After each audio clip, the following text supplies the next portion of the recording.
All right, so we're at the NBA All-Star break. Time to reflect on the first half of the season that was. How's it going, everyone? It's Luca Rosano here, back with another video. Hope you're all doing well. Please drop a like if you are watching this. It helps the algorithm a ton. Also, subscribe to the channel if you are new. We're trying to hit 26.1K. Subscribe if you want to see more Raptors and NBA content. So this is one of my favorite weekends. NBA All-Star Weekend, man. How can you not like it? It's the best All-Star game format of any of the leagues in professional sports. And it's also an opportunity to hit the pause button and get some rest, as there's only like 24 games left. It's crazy to think that the regular season is almost done. I didn't realize how little games there are left until I actually took a look at the schedule. So the Raptors are going to be off a full week before they are back in action. And as of right now, they are sitting in 7th place with a solid record of 32-25. They're 7 games over 500. This is a team that, remember, they were flirting with 500 basketball in the beginning of the season. And then once 2022 hit, this team found their stride and they have hit a new gear, going 8-2 in their last 10. They are now 21-14 in the conference, 16-13 at home, and 16-12 away. So they have an above 500 record both at home and away. So I thought with this video, I would reflect and look back at the first half of the season for the Raptors, going through some categories, and you can let me know your picks as well in the comment section down below. And then finally, I'll let you know how I ultimately see the Raptors stacking up in the East at the All-Star break. So first, we're going to start with the Raptors MVP at the midway point of the season. I'm personally going to go with Fred VanVleet. He is my Raptors MVP. All-Star Freddie. Remarkable season. He's going to be representing the Raptors at the three-point shootout, which I think he can win that. But you look at VanVleet this season, guys. A lot of the talk was about how the Raptors were going to transition from the Kyle Lowry era into this era. And Fred VanVleet has passed with flying colors. I mean, he has taken this team, he has made it his own, and he has been playing at an extremely high level, which is the reason why he can now call himself an all-star. Putting up big-time numbers, having so many big-time games, getting his teammates involved. He's become the leader of this team, leader on and off the court. He is the focal point of this offense, and you can tell whenever the Raptors are feeling it, Fred VanVleet is that engine that runs this team. And it's remarkable the type of job VanVleet has done in his first official season as the main leader of this team post Kyle Lowry. And he is putting up numbers that I don't think many people expected to see from VanVleet. He's had an incredible 2022. He's had an incredible season overall. And he's only going to get better, I think. And with Fred VanVleet going to the All-Star game, I can't begin to tell you how much that is going to elevate his game. Just being around the best players in the world, being in that locker room of Team LeBron, being around those guys, that is going to further develop VanVleet's game, his mindset, everything about him. So having VanVleet in this environment is going to do not only himself wonders, but the Raptors wonders, because he's going to get back and say, let's get back to work. Let's win these games. He is that guy that thrives when other people doubt him. And he basically encompasses what this Raptors team is about. And that is a team that flies under the radar when nobody talks about him. So Fred VanVleet has been my MVP. A close second was Nick Nurse. Nick Nurse has done a phenomenal job just handling what has been thrown his way. And you got to give him a lot of credit. I mean, Nick Nurse, you can make an argument he could be a Coach of the Year candidate, and especially if the Raptors get hot with 24 games left and make a run at potentially first place. Nick Nurse has done a lot of great things, and I don't think he gets enough credit, especially when people were questioning him at the beginning of the season when the Raptors did stumble out of the gate. Okay, let's move on now to favorite story of the season. It's Scottie Barnes. I didn't expect Scottie Barnes to burst onto the scene as well as he has. I don't think many people expected that. And you look at Barnes, the fact that he is in the conversation for winning Rookie of the Year speaks volumes to how great of a pick that was. At the time, a lot of people thought the Raptors may have messed up that pick. Fast forward now to a couple months into the season, and that pick looks genius. Scottie Barnes This kid is so special, man. He's been one of my favorite players to watch. His jersey is on my backdrop, and he's only going to get better. So Scottie Barnes definitely has been my favorite story of the first half of the season. Let's now move on to biggest surprise. And again, you can make your picks down in the comment section below as we go along here. Biggest surprise of the first half to me, it's going to be Pascal Siakam's turnaround, straight up.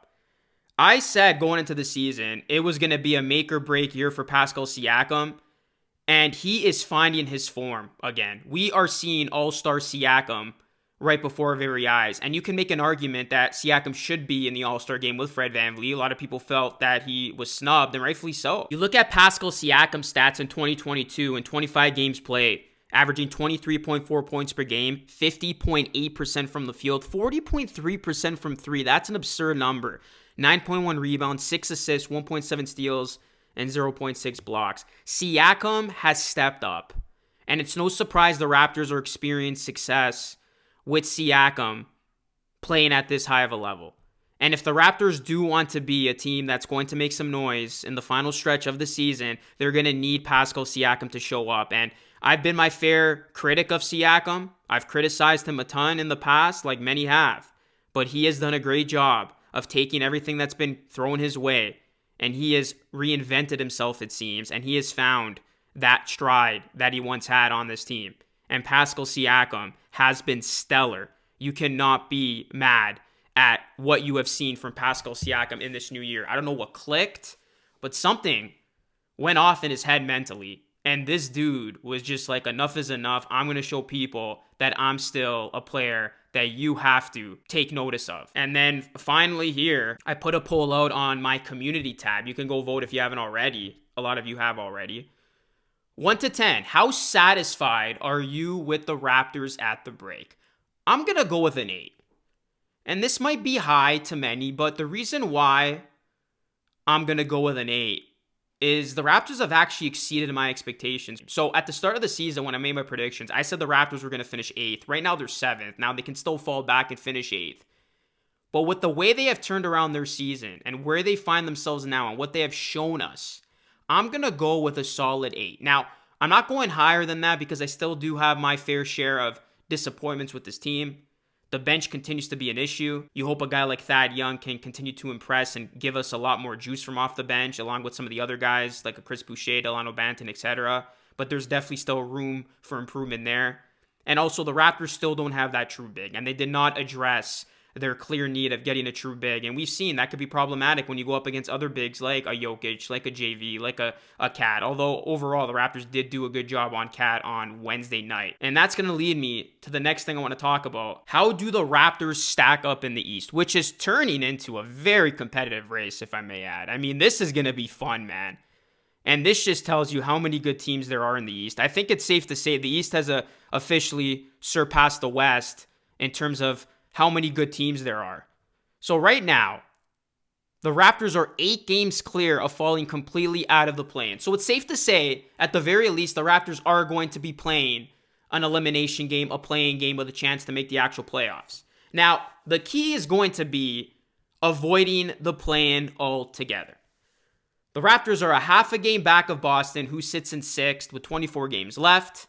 But it's remarkable because the Raptors are only 5 games back of first. So they are actually closer to first place than they are to 12th place and falling completely out of this thing. Now, the Raptors are going to have a pretty difficult final stretch of the schedule here, and it's going to begin with a home and home with the Nets on February 28th and March 1st. Now, they have, I think, 2 games before that, but that's going to be a huge home and home, and that could be a potential play-in game matchup. I mean, if the playoffs started today, the play-in started today, the Raptors would be taking on the Nets in a 1-game playoff series.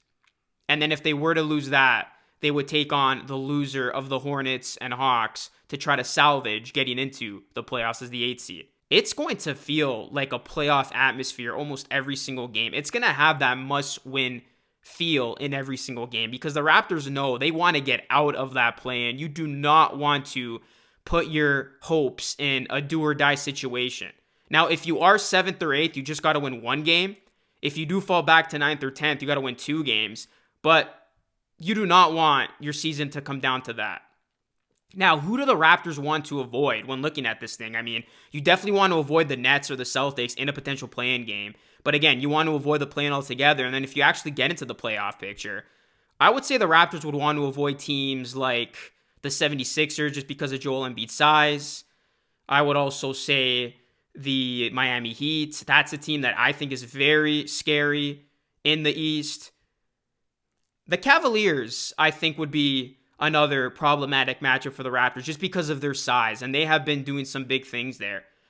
So I would personally say the Raptors, I don't think they would be afraid going up against a team like the Chicago Bulls or Milwaukee Bucks in the first round, and I know I wouldn't be afraid. The Raptors have proven that they own the Bucks. They have their number, and I know they do have size that could present a big issue for the Raps, but I'm going based on the track record there.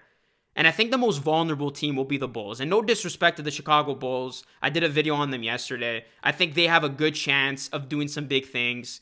But they got to prove it to people before people put stock into them. And I think a lot of people can say the Bulls right now are the most vulnerable when talking about some of the other teams in the East who have been there before.